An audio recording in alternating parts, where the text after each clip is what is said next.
temeré nada de lo que sucederá en mí este año. Con el respaldo divino y mi esfuerzo agresivo, este es mi año. No me conformo con la ley del mínimo esfuerzo, me rijo por la ley del esfuerzo agresivo para ser de los que conquistan con una fe atrevida. Este es mi año, año de esfuerzo agresivo. Estoy enseñando un tema general que se llama el código del bien. Esa es la serie. A mí me gusta enseñar por series. Y el código del bien está derivado del Salmo 23, porque en el Salmo 23, en el versículo 6, es donde dice: el bien y la misericordia me seguirán todos los días de mi vida. La pregunta es, ¿el bien? ¿Qué es el bien? Entonces me puse a meditar, a orar y a pedirle al Padre, bueno, entendimiento, y lo vi. ¿Qué es lo que vi? Que en el Salmo 23 está descrito el bien. Lo que pasa es que a veces lo leemos tan rápido y me lo aprendí de memoria, pero no vi lo que estaba yo diciendo. Cuando dice el bien y la misericordia me siguieron, es el final, es la conclusión, el versículo 6, desde el versículo 1, donde comienza a decir Yahweh, que es el original, Yahweh es mi pastor, nada me faltará. Desde ahí empieza el bien, en que Yahweh es mi pastor. Y ese es el bien número 1 que yo tengo, que Yahweh sea mi pastor. Y lo número 2, que nada me faltará. Y así 10 cosas está en el capítulo 23 de Proverbios, pasaje tan gastado de leerse. Tal vez tú lo tienes hasta gastado de repetirlo, pero no lo habías visto. Ahí hay 10 cosas que describen el bien. Ahora estoy en el versículo 4. Entonces déjame llevarte rápidamente. Ahí Han nos ayuda en el estudio poniendo los versículos y todo, pero déjame ver si lo tengo aquí ya preparado, y si no lo voy a abrir. No lo tengo preparado aquí. No, aquí está. No lo tengo. Entonces se lo voy a preparar. Hans, ahí proyéctame mientras yo lo busco. Aquí está Salmo 23 para que lo vean, y voy al versículo número 4.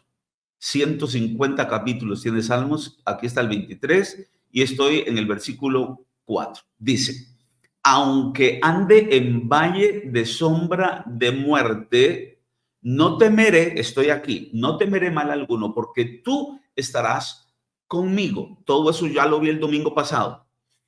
Tu vara y tu callado me infundirán aliento. Hoy voy a ver solo tu vara. Increíble. Hoy todo el domingo, y puedo darle 2 domingos perfectamente, y creo que me va a pasar solo hablándoles de tu vara, porque vean qué importante las herramientas para que reflejan que Él está conmigo. Note ahí, tú estarás conmigo, y las herramientas que manifiesta para que nos demos cuenta que Él está conmigo es tu vara y tu callado. Tu vara y tu callado me infundirán aliento. Ahora, note que aquí el versículo 4 está hablando de una contraposición. Por eso el tema de hoy, ahí Hans se los va a poner en la pantalla, y que estoy tratando desde el domingo pasado, se llama sombra contra sombra. Ahí lo tienen. ¿Por qué? Es la sombra del valle de muerte contra la sombra de mi pastor. Entonces, ¿podemos estar en la sombra del valle de muerte? Sí, porque no nos prometieron que no había ningún valle de sombra de muerte. Lo que nos prometieron es que en la sombra del valle de muerte, ahí Él estaría conmigo, para entonces proyectarme su sombra, y las herramientas son su vara y su callado, que me infundirán aliento. Entonces, eso es extraordinario. Ahora, vamos a hablar acerca de la vara. Tomen nota. Yo quiero que aquí, por favor, me pongan, y estoy viendo aquí el chat en este momento. Pongan en el chat quién tiene para tomar notas. Dígame yo.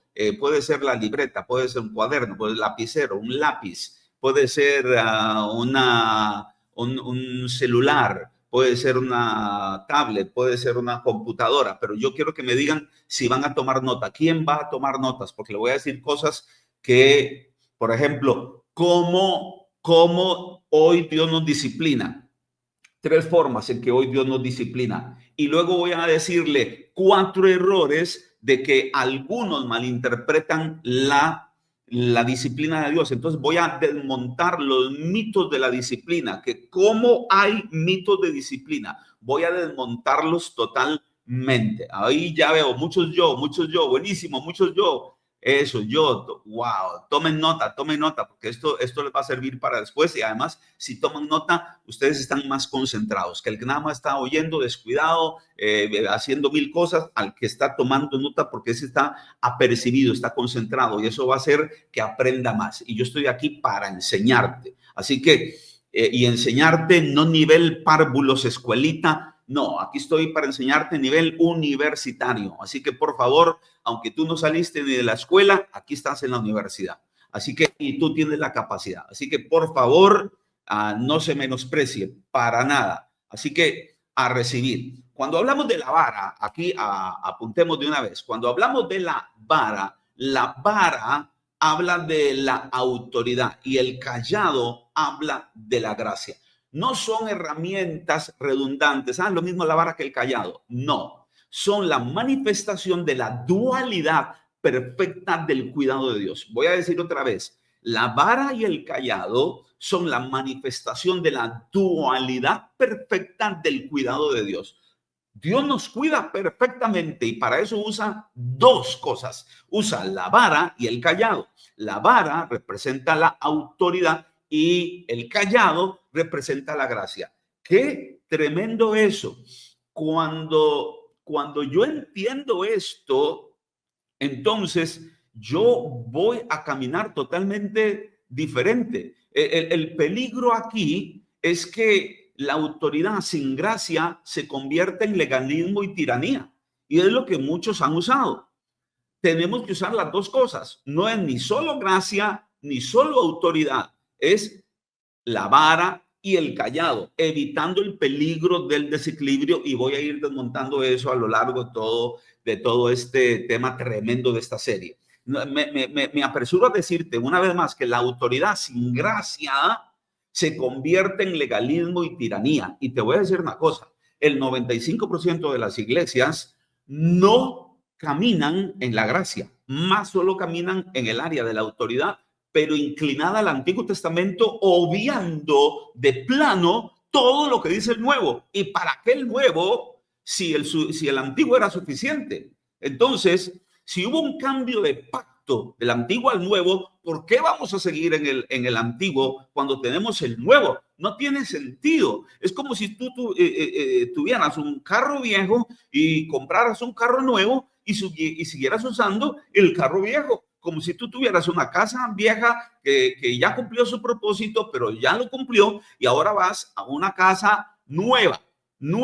de paquete, y sigas viviendo en la casa vieja cuando tienes la nueva, y que la nueva supera la vieja. Pues igual, el nuevo pacto es nuevo pacto porque el antiguo cumplió su propósito, pero ya lo cumplió, y ahora el nuevo supera al antiguo. Entonces, tenemos, y el nuevo de lo que nos habla es de gracia, empezando con San Juan capítulo 1, desde ahí, y vino al mundo y lo vimos lleno de gracia y de verdad. Desde ahí, Moisés trajo la ley. Ahí hay una división. Moisés trajo la ley, Antiguo Testamento, mas Jesús vino lleno de gracia y de verdad, y de su gracia tomamos todos gracia sobre gracia. O sea, solo el capítulo 1 de San Juan ya nos introduce al nuevo pacto. Ahora, dediquémonos a hablar un poquitito de la vara, porque hoy vamos a hablar de la vara. Como les dije, entonces la vara representa ¿qué cosa? La autoridad de Dios. ¿Cuál es el origen? Déjeme darle en un minuto la historia de principio a fin de la autoridad. En un minuto. Escúchame bien. Ponme atención, y ahora te voy a hasta repetir los versículos que te voy a dar, pero ponme atención. El origen de la autoridad de Dios emana de su soberanía como creador. Punto. Y de ahí Él es el propietario absoluto. No es como cuando tú eres propietario de una casa. pues tú le tuviste que comprar el terreno a alguien porque no era tuyo y tú tuviste que pedirle al banco o poner dinero tuyo para ir a almacenes a comprar los materiales para hacer tu casa y ahora tú eres el propietario. Pero realmente tú nada más eres propietario por construcción y por un asunto de traspaso legal. Pero aquí no fue ningún traspaso legal. La autoridad de Dios emana de su soberanía como creador, es decir, desde el primer átomo que existe hasta el último átomo que existió, todos fueron hechos, todos fueron creados. Entonces la autoridad de Dios emana de su soberanía como creador. Ahora, eso está en Génesis 1:1, ¿verdad? En el principio creó Dios los cielos y la tierra. Es decir, no es por ningún traspaso legal, es por creación. Desde el primer átomo hasta el último, Dios es el soberano de su creación. Él es el que manda porque Él es el propietario, ¿verdad?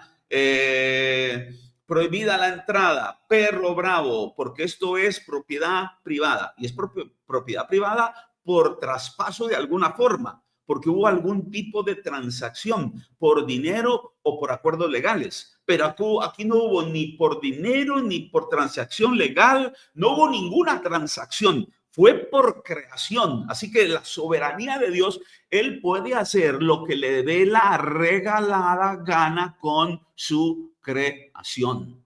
¿Por qué? Decía Pablo, tú vas a decir, hey, ¿por qué me hiciste así? Hey, ¿por qué me hiciste allá? Él hace lo que le da la gana a su creación. Sin embargo, cuando yo digo, cuando Él hace lo que le da la gana, Dios no es intransigente. Dios es amor. Dios es justicia. Hay principios en su propia naturaleza.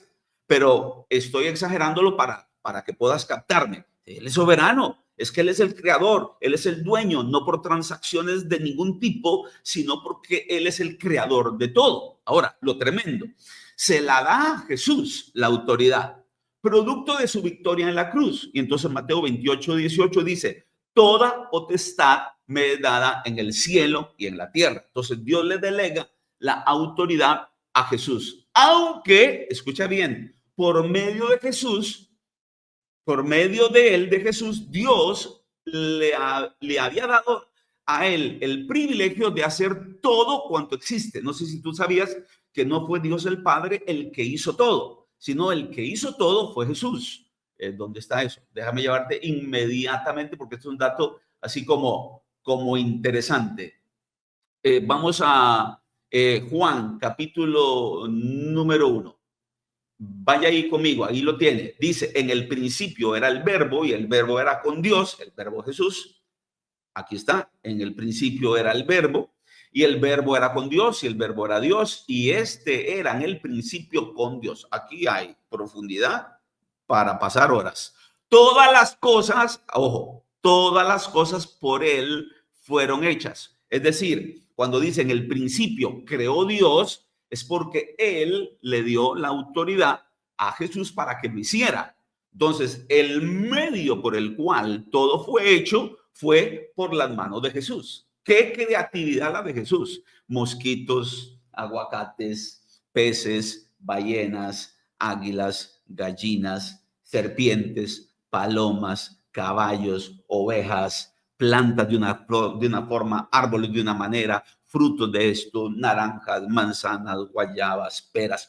Todo eso estuvo en la mente de Jesús. Entonces el Padre dice, wow, qué obra más extraordinaria la que hiciste. Con razón, luego dice, este es mi hijo amado en el que tengo contentamiento, porque todo lo que le delegaban lo hacían de una forma tan extraordinaria. Entonces note, todas las cosas por él, pues es decir, Jesús viene hablando de él, fueron hechas y sin él nada de lo que ha sido hecho fue hecho. De hecho, más adelante en el versículo 10 lo vuelve a decir, dice, en el mundo estaba, para que vean que estaba hablando de Jesús, en el mundo estaba y el mundo por él fue hecho, pero el mundo no le conoció. Imagínate, él vino al mundo que él mismo había hecho y vino para restaurarnos y para iluminarnos y darnos vida, y el mundo no le conoció. El mundo que él hizo, qué rebeldía en la que había caído el mundo. Ahora, aquí hay una enorme lección, la enorme lección de lo que es ser encomendado a hacer algo y no creerse el dueño. el dueño era el Padre. ¿Y por qué yo digo eso? Porque aún después de recibir toda autoridad en el cielo y en la tierra, oiga, qué impresionante. O sea, el Padre le da no la autoridad de un departamento. Una cosa que yo aprendí en el camino a nivel espiritual y también a nivel natural, si tú tienes una empresa, y lo mismo a nivel político, si tú tienes una empresa, por ejemplo, tú no le des toda la autoridad a una sola persona, no, dale la gerencia de revisión de calidad del producto, gerencia de ventas, gerencia de ejecución, gerencia no sé qué, no sé cuánto. Tú distribuyes, pero aquí el Padre no distribuyó.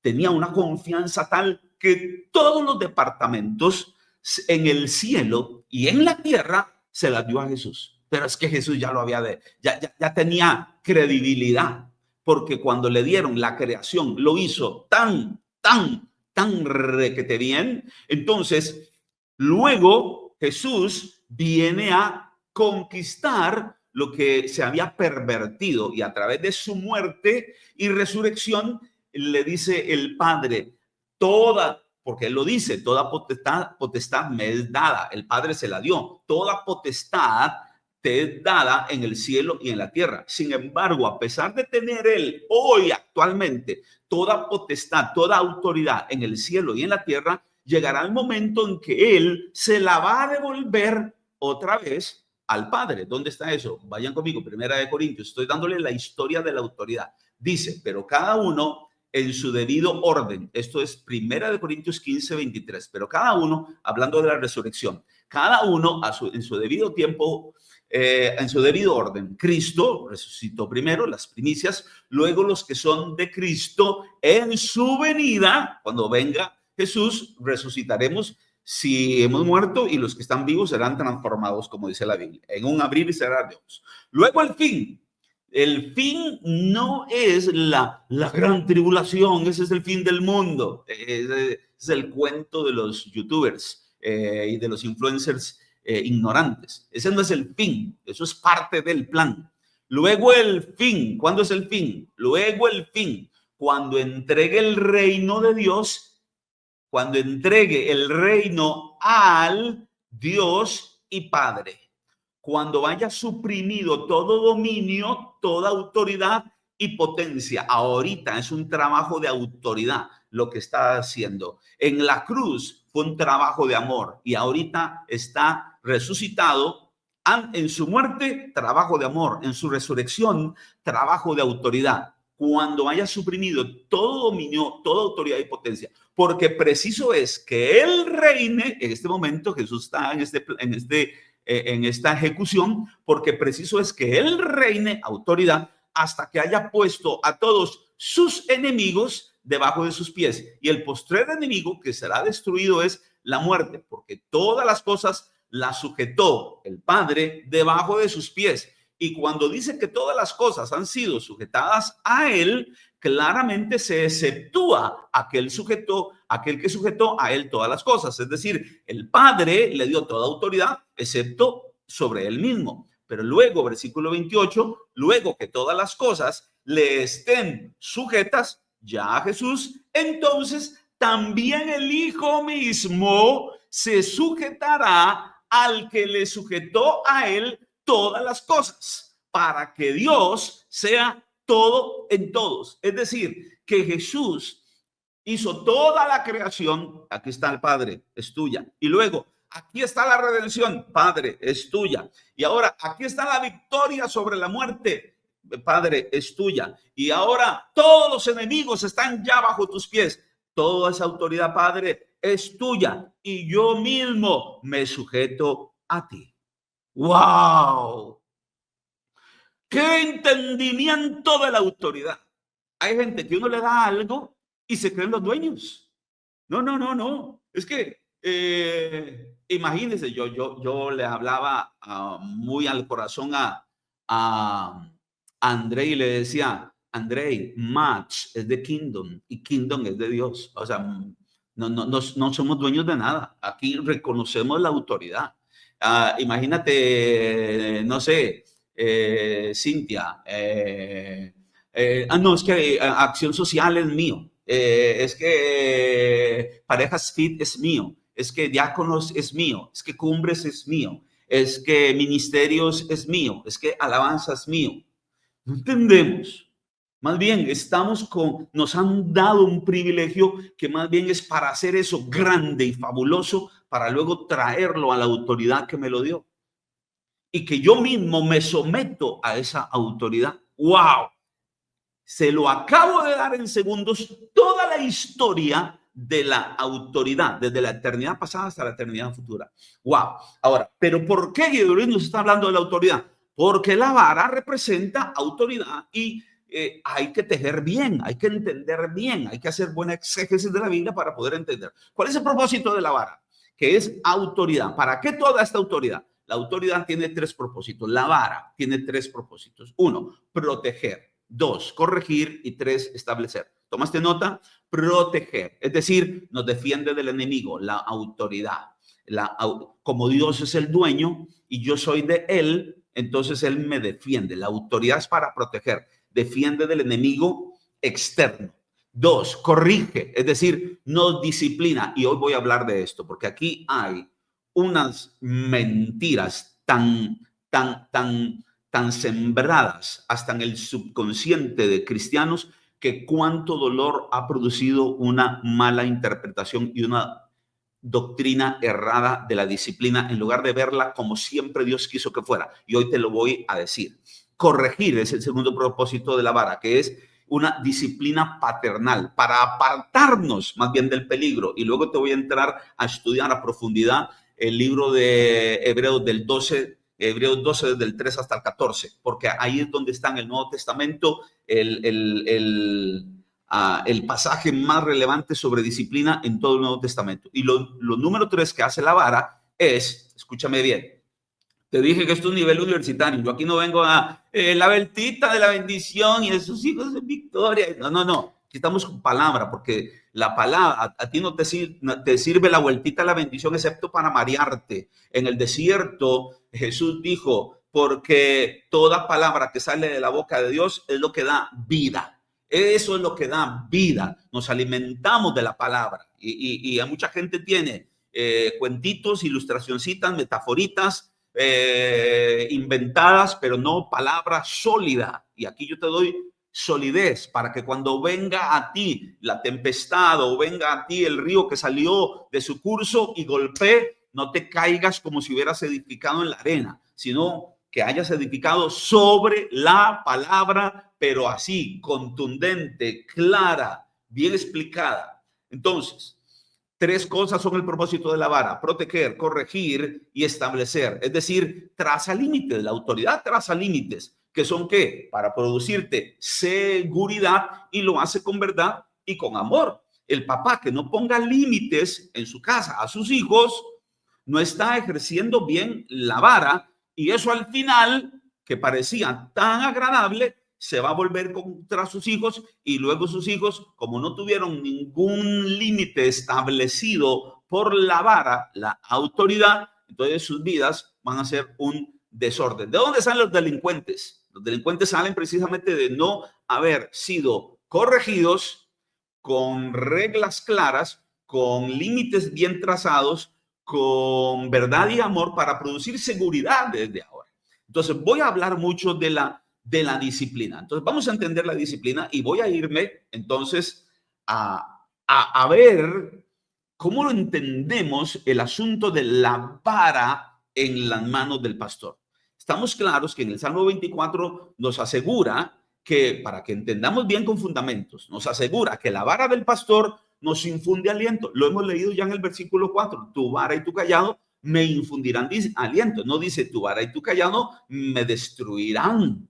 Desde ahí tenemos que tener ya doctrina bien clara. Es para que nos infunda aliento. Sin embargo, uno de sus propósitos de la disciplina, que la vara, como dije, es para disciplina, fue el segundo punto que dije, corregir, ha sido fuente de confusión y temor, a menudo distorsionado hasta representar a un Dios iracundo en lugar de un padre amoroso, de un pastor amoroso.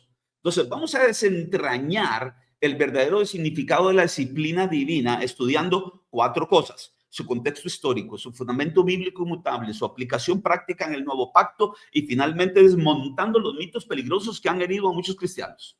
Se lo vuelvo a decir otra vez. Esto es lo que yo tengo aquí por tarea contigo. Les dije esto a nivel universitario. Vamos a desentrañar el verdadero significado de la disciplina divina. ¿Pero cómo? Estudiando 4 cosas: su contexto histórico, su fundamento bíblico inmutable, no cuentos míos, su aplicación práctica en el nuevo pacto y finalmente desmontando los mitos peligrosos que han herido a muchos cristianos. Entonces, entremos a la parte de la realidad histórica.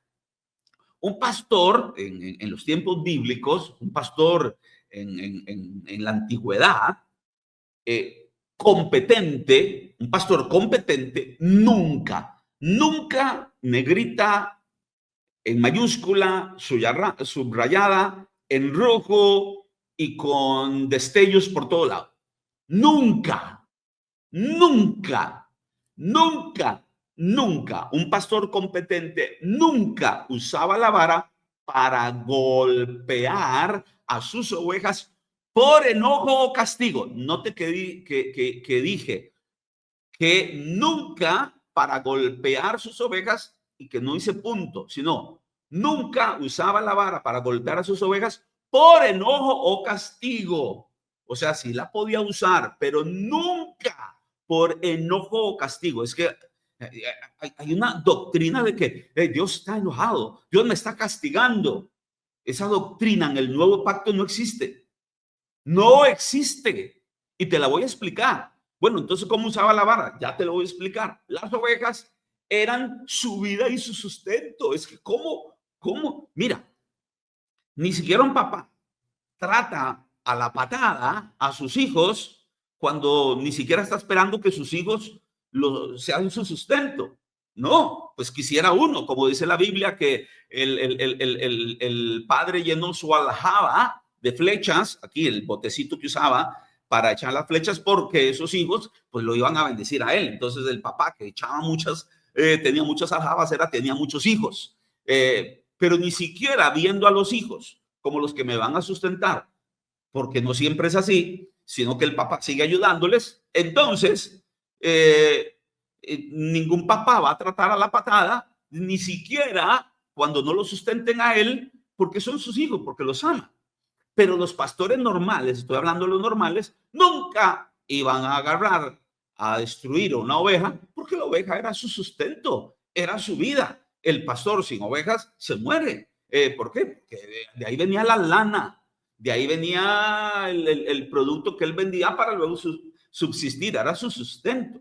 Entonces, el uso de la base, me enredé entre vara y uso, tengo tanto que decir, el uso de la vara para la disciplina era siempre con subrayado, negrita, en mayúsculas, en color rojo y con cosas chispeantes para que resalte bien. Siempre era correctivo y protector. Ahora, ¿pero cómo la usaba? Aquí viene.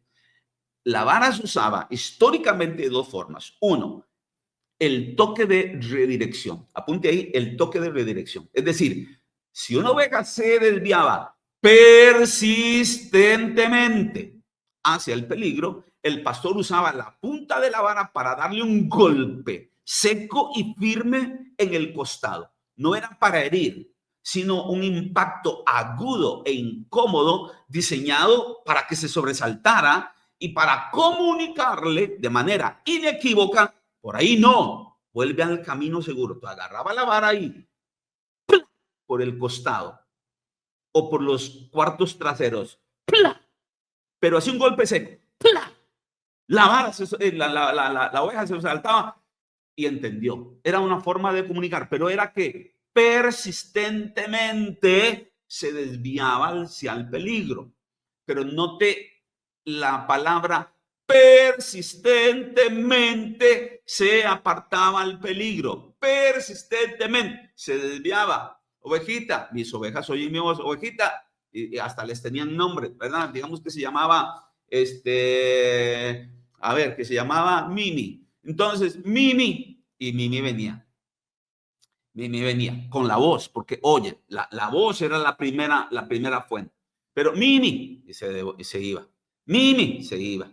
Mimi, se ¡Pla! Ahora Mimi entendió.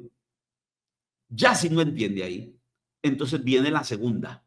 El acto radical de rescate. Era la segunda forma de usar la vara. Ahora, yo tengo ejemplos de cómo se aplica esto en el Nuevo Testamento, así que por favor no comience a sacar conclusiones, no me ha oído. Primero escúcheme. Segunda forma de usar la vara. La primera fue por el costado o por los cuartos traseros de la oveja, persistente en desviarse, que una, que dos, que tres, que cuatro, que cinco, que seis, persistentemente. ¿Hasta cuántas veces perdonará a mi hermano? 70 veces 7, pero y dele, que se... Ahí está, la arregló. Ahora, la otra era el acto radical del rescate. O sea, en casos, voy a repetir, como dije, persistentemente el primer uso de la vara. Ahora aquí es en casos extremos. O sea, que no es lo normal, pero es que la doctrina sobre la disciplina se ha hecho lo normal, pero en unas barbaridades que dicen, no, esto era en casos extremos. Si una oveja era crónicamente, ya no persistente, sino crónicamente propensa a huir hacia un peligro mortal, un barranco, acercarse a una cueva donde habían lobos y le gustaba eso, el pastor podía recurrir a un acto drástico, romperle una pata. ¿Qué? Romperle una pata de manera controlada. O sea, no fue con la vara que ¡plá! Y le quebró la pata. No, le quebraba la pata con cuidado. Romperle una pata de manera controlada. ¿Qué? Lejos de ser crueldad, era un rescate radical. El pastor entonces entablillaba la pata y durante semanas cargaba a esa oveja sobre sus hombros. En este tiempo forzado de total dependencia e intimidad, se creaba un vínculo inquebrantable y la voluntad terca de la oveja era quebrada para salvar su vida. Y se fortalecía el vínculo con el pastor porque el pastor la ponía sobre sus hombros porque la patita la tenía quebrada. Se creaba una comunión que entonces eso iba opacando cualquier otro estilo de comportamiento. Ahora, este es el contexto histórico, esto yo no me lo estoy inventando, esto es cómo se usaba la vara. Ahora, ¿cómo se aplica eso en el Nuevo Testamento? ¿Cómo? Déjeme insistir en algo. Para el creyente, la disciplina de Dios nunca es punitiva, siempre es restauradora. Voy a repetir eso. Para el creyente en el nuevo pacto, la disciplina de Dios nunca es punitiva, siempre es restauradora. Guido Luis, déjese de palabras. ¿Qué es punitiva? Es que es la forma de decirlo. Nunca es porque la oveja está pagando algo. Punitiva. El juez dijo, usted hizo tal, va 10 años para la cárcel. Entonces es una declaración, un juicio punitivo. Usted tiene que pagarle a la sociedad lo que hizo. Pague. Nunca la disciplina de Dios es para que usted pague. Algo estaré pagando yo. No. Le voy a decir que eso es una doctrina diabólica. Se llama karma. La llaman karma. Yo no creo en el karma. Yo creo en la disciplina. Algo estaré pagando. Entonces, ¿usted qué? ¿Usted es qué? De la fe Bahá'í. ¿Usted es chintoísta? ¿Usted de yoga? ¿Usted de qué religión oriental salió? ¿De cuál? ¿Qué? ¿Usted es de alguna religión hindú? ¿De dónde? Ya usted no es creyente entonces. Ya usted no es cristiano, nacido de nuevo en el nuevo pacto, disfrutando el nuevo pacto. No, yo no estoy pagando nada. En la cruz, Jesús pagó por mí. Yo ya no tengo nada que pagar. Nunca la disciplina es punitiva. Yo no tengo que pagar. Siempre es restauradora. Entonces, cometió un pecado y ahora eso le pasó por ese pecado. Las está pagando todas. Juntas las está pagando. No. Yo no creo en esas doctrinas del mundo. Yo creo en la doctrina del nuevo pacto. Es la disciplina de Dios siempre restauradora. La ira de Dios por el pecado fue satisfecha en la cruz y su corrección hoy es la de un padre amoroso, siempre. Pero ¿cómo nos disciplina? Hay tres formas. Uno, la convicción del Espíritu Santo de Dios, porque no nos dejó huérfanos. No nos dejó huérfanos quiere decir que sigue siendo padre, pero ya no sentado en el trono, sino que su propio espíritu aquí en la tierra, su propio espíritu, el Padre, su propio espíritu, oiga esto, nos produce una convicción. Ese se llama el toque de redirección. Y ese es el más común, o sea, lo más común para nosotros, porque eso lo dijo Jesús. Él los guiará a toda verdad. O sea, podemos inclinarnos a la mentira, a cosas falsas, a alguna mala práctica, sí, pero viene el Espíritu Santo de Dios y nos da un toque de redirección. Es lo más común. Y entonces esa quietud interna, que yo no ocupo un profeta, porque entonces tiene que venir un profeta cada año a una reunión especial, o tú conectarte a una reunión online y con un profeta para que de año en año te dé una palabra. ¿Para qué? Si yo tengo dentro de mí tengo el mismo Espíritu de Dios para que yo no camine huérfano, sino que siga entendiendo mi comunión con el Padre.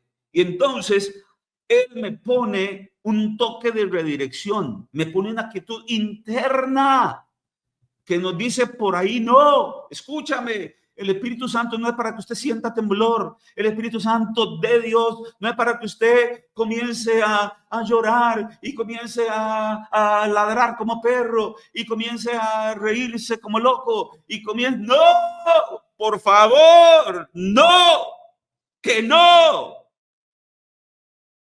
Es más real, más práctico, que usted puede llorar, que usted puede temblar, sí, pero eso son cosillas del impacto de Dios en mi vida.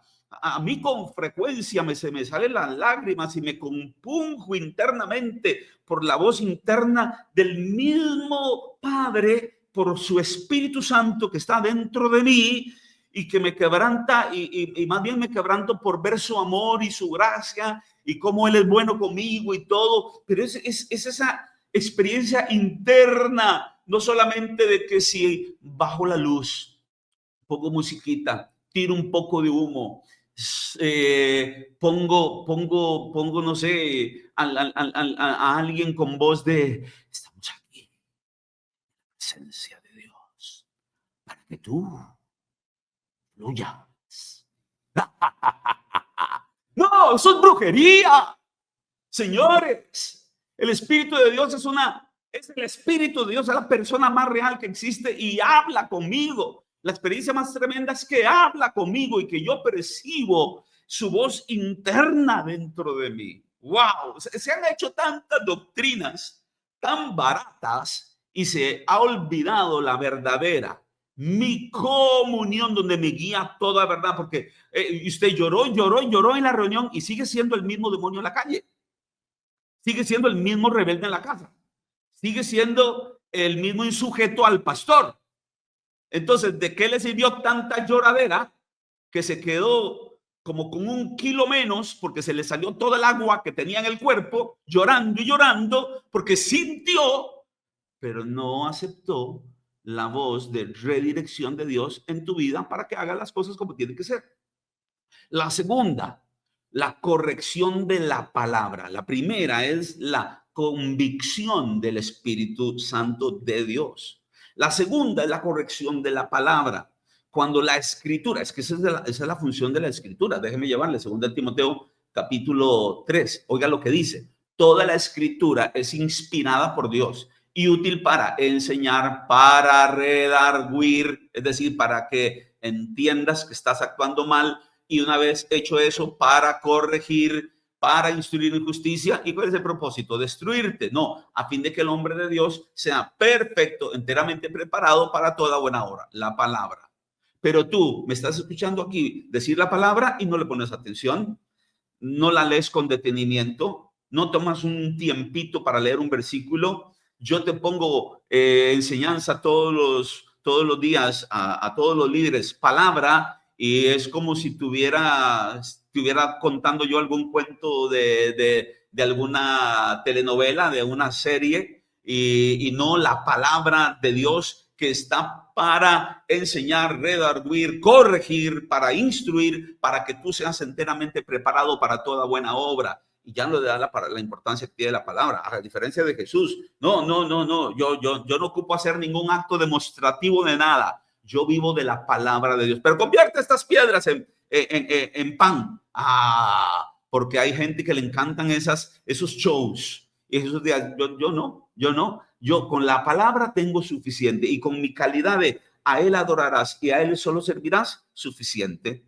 ¿Qué vida más práctica? Y no el montón de shows en tantas iglesias.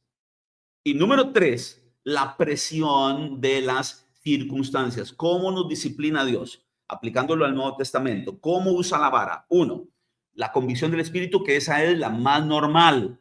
2, la corrección de la palabra, porque nos expone algún área en nuestra vida para que yo la cambie y me vuelva enteramente preparado para toda buena obra, que al final de cuentas lo que Dios quiere es que yo sea productivo. Y luego 3, la presión de las circunstancias, es decir, cosechas lo que siembras. Es una ley de Dios, es una ley de Dios. Dios nos permite sentir las consecuencias naturales de nuestras decisiones para que el principio se vuelva tangible. Es decir, estás sembrando mal, entonces Dios permite que venga la cosecha mala. Entonces, es una forma en que Dios me disciplina. Dios no elimina la cosecha. Él permite que venga para que yo me dé cuenta de que estoy sembrando mal, de que estoy actuando mal. Entonces, ¿cuántas cosas son consecuencia de mis siembras? Y yo digo que es que Dios permitió, Dios me mandó, Dios me enfermó, Dios me dañó, Dios me amputó, Dios me quitó el trabajo, Dios me quitó la esposa. Si tú eras un infiel, si tú eras un perro y querías tener una esposa que te amara, por favor, estás sembrando mal, vas a cosechar mal, señores. Tan sencillo como eso. Y Dios puso esa ley como una forma de entender disciplina para mí. Esa es la forma. Ahora, voy con los ejemplos, porque esta es la definición. Me quedan como 10 minutos, pero es que este es un temazo. Espero que estés con tu mente abierta. Voy con ejemplos. Por ejemplo, un ejemplo. Un creyente administra mal sus finanzas y siente la presión de la deuda. Está administrando mal las finanzas. Interpretación errada. Y aquí es donde entran las malinterpretaciones de los mitos que voy a desmontar. Y todavía no he entrado ahí. Interpretación errada. Dios me está castigando con pobreza. Dios no castiga a nadie con pobreza. No, eso es una consecuencia de la presión de la deuda por administrar mal tus finanzas. Interpretación correcta. Estoy experimentando la consecuencia de mis decisiones.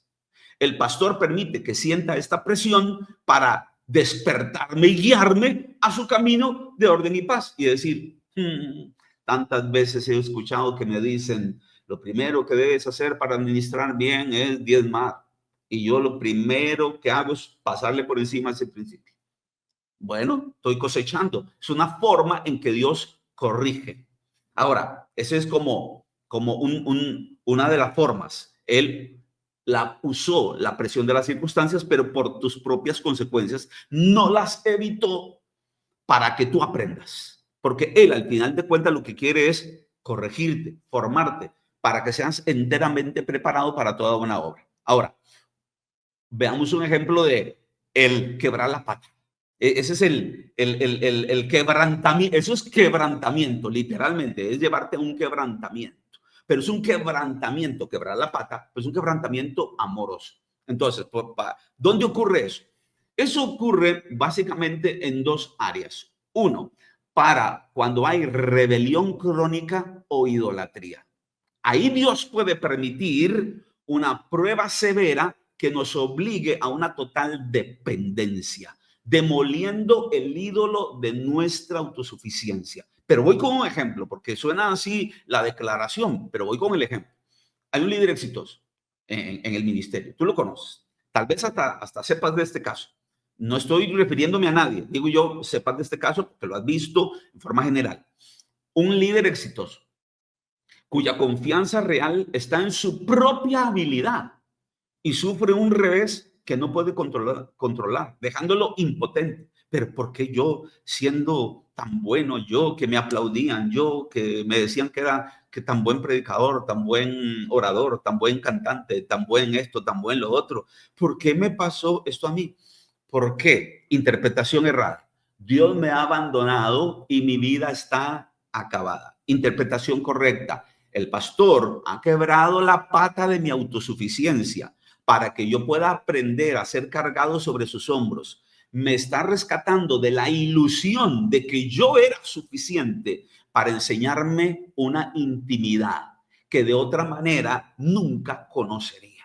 Entonces ya tú te considerabas la mamá de Tarzán y te considerabas la última Coca-Cola del desierto y era todo porque, wow, yo soy tan bueno. Oh, wow, la lista es tan grande de los que yo conozco que a mí esa lección, wow, creo que la he aprendido bien. No, todo a sus pies, todo a sus pies. No es de que, wow, Guido Luis, qué buen maestro eres tú. Wow, Guido Luis. Todo es gracias, hermano, pero yo solamente lo que soy, lo soy por la gracia de Dios. Totalmente dependiente, totalmente dependiente, al punto que, por eso dije yo, rebeldía o idolatría, porque ahora esto es mío. Como yo soy tan tremendamente usado, agarro una parte de la iglesia y me abro mi propia iglesia. Me voy con un poco de gente. ¿Por qué? Porque yo soy tan bueno. Tú estás confiando en tu capacidad, en tu suficiencia. Te digo una cosa, no es para justificarme. No, porque yo nunca me has oído maldiciendo a nadie. Pero, porque no, yo estoy aquí para ayudarte a ti a desatar tu ilimitado potencial conforme a creación y redención para que tengas una vida en abundancia en tu diario vivir. Eso es lo que yo quiero. Entonces, no voy a decir otras cosas. Pero cuánta gente yo he visto que me lo han dicho, cuánta gente a mí me dijo en la cara, me dijo, me voy. Y de aquí a un año usted verá que tengo 500 miembros. Bueno, eso me lo dijeron hace 15 años. ¿Dónde está? ¿Dónde está el que me dijo eso? Me voy y yo voy a levantar mi propio ministerio. ¿Dónde está? No está. Algunos están enterrados ya. Así como me oye. ¿Por qué? Porque confiaron en la autosuficiencia y mejor que me quiebren una pata para no confiar en mí mismo ni que soy yo. No, es su gracia. Yo soy solo un canal de bendición para los demás. Ahora, Guido Luis, ¿dónde está eso con respaldo bíblico? Con mucho gusto. Gálatas capítulo 6, versículos 7 y 8, Proverbios 1, 31 al 33, Oseas capítulo 2, versículos 6 y 7, Deuteronomio capítulo 8, del 1 al 3. No digo ningún versículo del Nuevo Testamento, aquí va, 2 Corintios capítulo 1, versículo 8 y 9.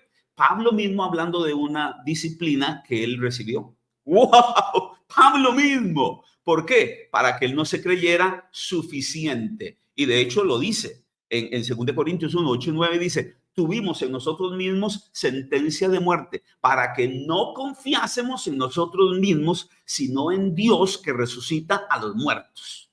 ¡Wow! Aquí hay un mensajero de mi parte, porque cuidado que te levantes demasiado. Pablo sabía de esto, porque somos dados, es que somos ovejas. Y necesitamos más bien dependencia, intimidad, comunión con la oveja. Ahora, perdón, con el pastor. Espero que me estés captando, pero si no, voy a dejar para alguna vez cuál sería la interpretación correcta de Hebreos capítulo 12, el 4 al 13. Pero quiero ir a algo rápido, pero poderoso. Voy a desmontar los peligros sobre la disciplina de Dios, es decir, lo que no es la vara. Una de las interpretaciones, esto se llama desmontar, quitar el andamiaje que algunos han construido. Póngame atención porque te voy a decir 4 cosas para desmontar la incorrecta interpretación de lo que es la disciplina de Dios, que siempre es correctiva, nunca punitiva. Una de las interpretaciones más dolorosas y teológicamente erradas del principio de la disciplina divina es atribuir tragedias devastadoras a Dios, como una enfermedad terminal, un accidente que te incapacite o la muerte de un ser querido, etcétera, etcétera, etcétera. Como si fuera un acto directo y específico de la vara de Dios por un pecado concreto. Esta interpretación es un error peligroso. ¿Por qué? Contradice cuatro cosas. Uno, contradice el carácter del Padre revelado en Jesús. Escriba esto: el estándar para entender el corazón de Dios es Jesús. Pero si tú no lees ni el Nuevo Testamento, ¿cómo vas a entender el corazón de Dios proyectado en Jesús? Te lo voy a decir otra vez. El estándar para entender el corazón de Dios es Jesús. Mire a Jesús en el Nuevo Testamento, ese es el corazón de Dios. Mírelo, acabamos de terminar una serie que se llamaba Suelta la Piedra. ¡Wow! Vea esa serie entera, eso es mejor que Netflix. Ve esa serie en nuestra página de YouTube. El estándar para entender el corazón de Dios es Jesús. Usted puede leer en Lucas capítulo 4, porque el Espíritu del Señor está sobre mí, por cuanto me han ungido para sanar el corazón quebrantado. Lea las 7 cosas que dice ahí en Lucas capítulo 4, versículo 18. Y usted ve ahí para qué vino. Cuando Lázaro murió, ahí está el corazón de Dios. Jesús lloró. Él sintió la muerte y el dolor como un enemigo a vencer, no como una herramienta educativa a aplicar. No, un padre perfecto no aniquila para enseñar. Su disciplina siempre es restauradora, no destructiva, nunca punitiva. Jesús lloró y dijo, esto le pasó para que aprenda. ¿Que va a aprender si se murió? Esto le pasó, Marta, por afanada. Esto le pasó a tu hermano. ¿Cómo? Esto le pasó a tu hermano por ti. No, Jesús lloró por Lázaro y más bien lo resucitó.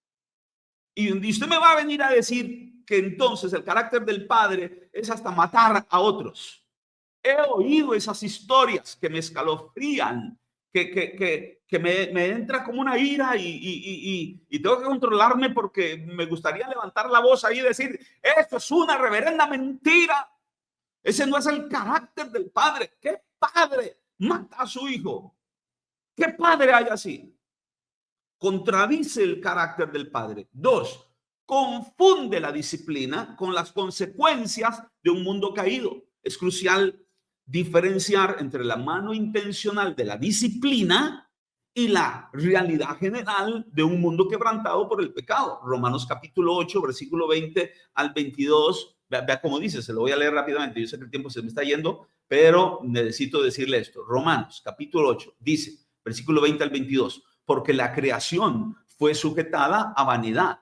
Y aquí vivimos nosotros en esta creación, no por su propia voluntad. No, la creación no quiso eso, sino por causa del que la sujetó en esperanza, porque era consecuencia, ciertamente morirás y ahora la tierra dará espinos y todo, pero la tierra, la creación misma tiene esperanza, porque también la creación misma será libertada de la esclavitud de corrupción, vean cómo está, a la libertad gloriosa de los hijos de Dios. Ahora la creación está corrupta, porque sabemos que toda la creación gime a una y a una está con dolores de parto hasta ahora. Es decir, en una creación bajo maldición, una creación corrupta, una creación que clama por libertad, pues entonces las tragedias como accidentes, enfermedades, son a menudo consecuencia de esta realidad caída general, no juicios específicos por Dios. Es que tengo una enfermedad.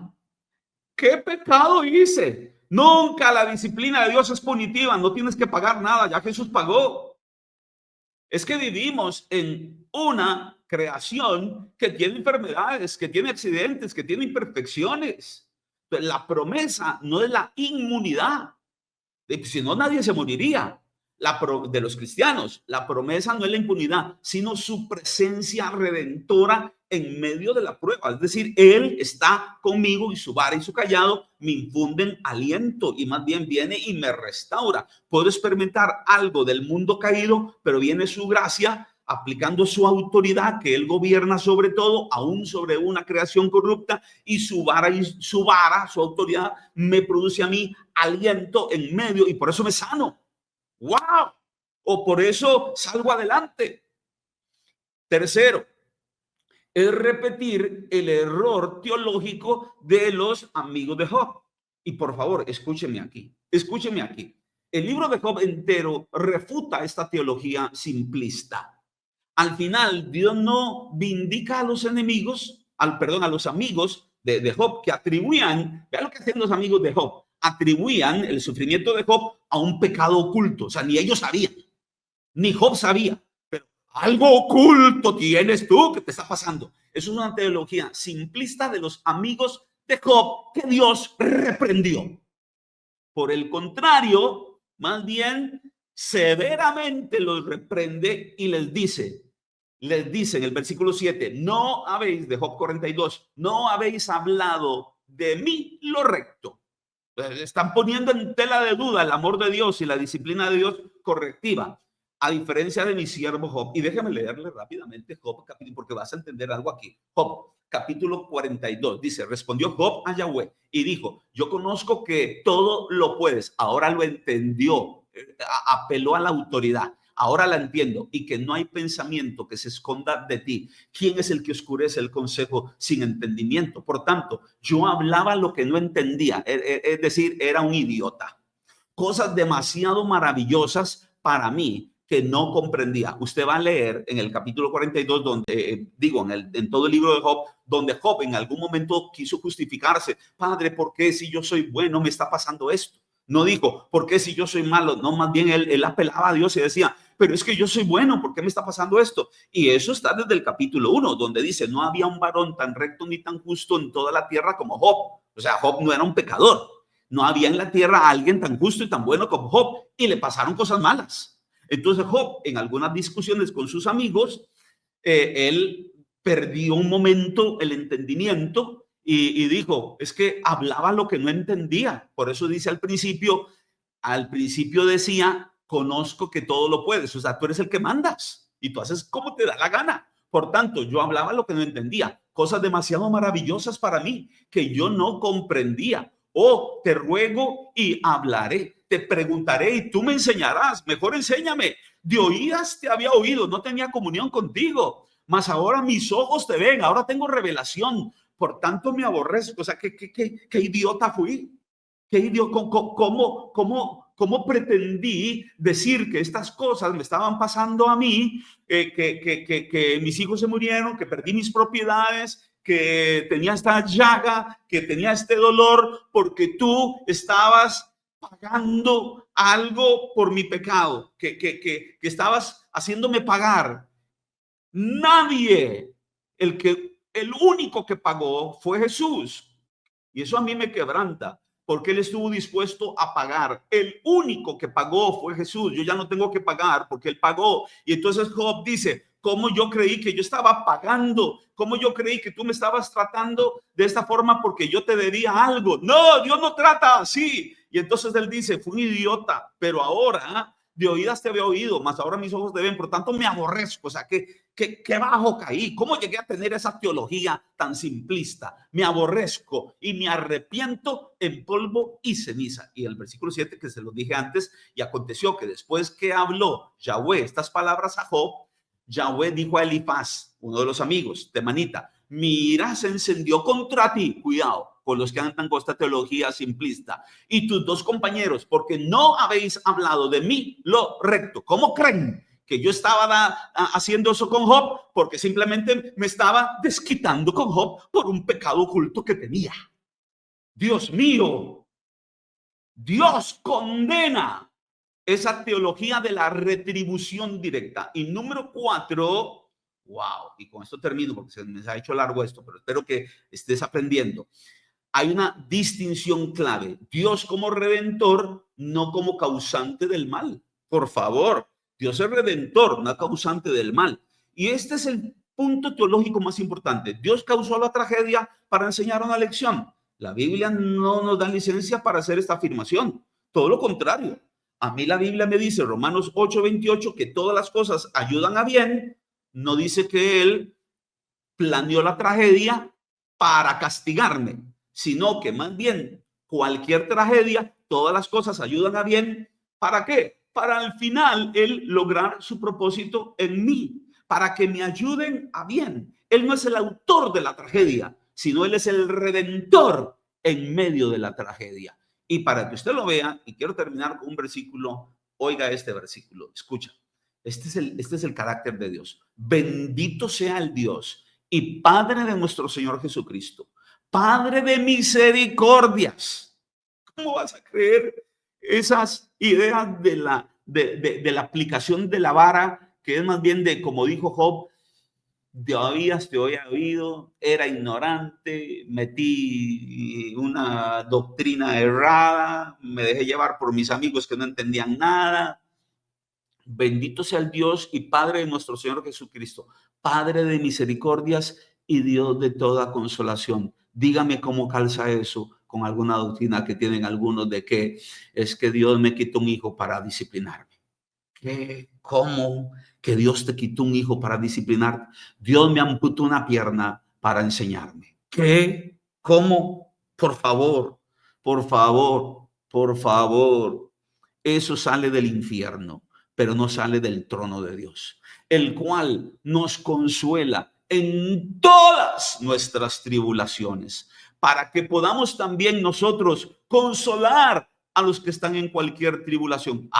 Pero ese hermano le está pasando algo porque algo está pagando, y más bien le haces juicio al hermano, y más bien cuando le pasa algo a un hermano, uno lo que debería tener es ir a consolarlo. Pero no, tú andas buscando, les anda buscando 5 patas al gato cuando tiene 4. El cual, versículo 4, nos consuela en todas nuestras tribulaciones, en todas nuestras tribulaciones, por consecuencia mía, por ley de siembra y cosecha, por aplicación de la pata quebrada, pero Él siempre me consuela, para que podamos también nosotros consolar a los que están en cualquier tribulación, por medio de la consolación con que nosotros somos consolados por Dios. ¿Qué montón de veces dice consolación en este pasaje? Ya si no nos cabe en la cabeza que Dios es el número 1, consolador, y no que simplemente está aplicando juicio punitivo para desquitarse. Eso ya nunca vamos a entender el nuevo pacto. La vara es para restaurarte y para que tengas comunión con Él. Espero que hayas aprendido mucho hoy. Perdón que me pasé, pero necesitaba salir de esto para no irme a 10 domingos. Y termino diciéndote, inclina tu rostro. ¿Qué estás pasando ahorita? ¿Sientes alguna tristeza? ¿No será el Espíritu Santo de Dios que está aplicando la vara, que es la forma más común? Una tristeza según Dios para arrepentimiento. Sí, yo entiendo lo que está pasando. Ahora entiendo. Gracias, Pastor Guido Luis, por iluminarme. Y gracias, Padre, por haber enviado tu propio Espíritu para corregirme. Ya entiendo que esta tristeza, esta depresión no tiene una causa natural. Es que es la voz de tu propio Espíritu que me está disciplinando para que yo sienta el toque de la vara. Pero al final lo que tú quieres es mi restauración, para librarme de un mal camino, para librarme de un destino en un desfiladero, o para no ser atrapado por el león que anda buscando a quien devorar. Y tú me estabas más bien aplicando la vara. Ahora entiendo, digo como Job, de oídas había oído, pero ahora estoy teniendo revelación. Me faltó el entendimiento, pero ahora estoy teniendo entendimiento. Es que tú no vas a aplicar algo para mí para destruirme, siempre es para atraerme. Aun cuando me quiebres una pata es para cargarme sobre tus hombros. Ahora estoy captando, ahora estoy entendiendo. ¿Cuántas cosas me habrán pasado? Pero era porque yo me estaba considerando dueño y amo. Y estaba cayendo en la idolatría de mi trabajo, en la idolatría de mi carrera. Y entonces me quebraste una pata y salí mal. En cosas no se dieron, en el negocio no se dieron algunas cosas, pero era porque no estaba confiando en ti, estaba confiando en mis habilidades de administrador, de famoso. Más bien me estaba volviendo petulante y arrogante y tratando mal a otros. Gracias por quebrarme la pata, porque cuando me quiebra la pata es para que tú me cargues sobre tus hombros. Perdóname porque no había entendido y más bien te había echado culpa. Hasta te eché culpa de cosas que me estaban pasando. Y no vi que era tu vara con amor, corrigiéndome, enderezándome. Gracias por tu palabra que hasta la he descuidado y ahí está mi corrección.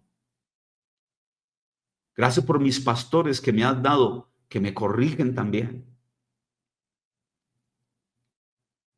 Y gracias por esa ley de siembra y cosecha, que me dice cuando las cosechas son buenas que voy bien, cuando las cosechas son malas que algo tengo que corregir.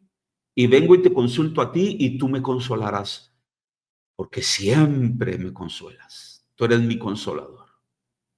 ¿Sabes que la palabra para espíritu, paracletos, es alguien llamado al lado para ayudarte, para que esté contigo? Así es el pastor. El propio Espíritu Santo de Dios hace función de pastor y con su verdad y su amor me corrige. Espero que hayas recibido y a partir de hoy digas, wow, aprendo y jamás caeré más en esas malinterpretaciones de una interpretación de disciplina que pone a Dios como si fuera un ogro y no un padre que ama y que lo que quiere es más bien que yo esté enteramente preparado para toda buena obra. Disfruta de tu pastor celestial y también disfruta de tu pastor terrenal aquí en la tierra esta semana. Nos vemos el próximo domingo en la reunión presencial. Bendecidos. Paz. Declaro, no me perderé nada de lo que sucederá en mí este año. Con el respaldo divino y mi esfuerzo agresivo, este es mi año. No me conformo con la ley del mínimo esfuerzo. Me rijo por la ley del esfuerzo agresivo para ser de los que conquistan con una fe atrevida. Este es mi año, año de esfuerzo agresivo.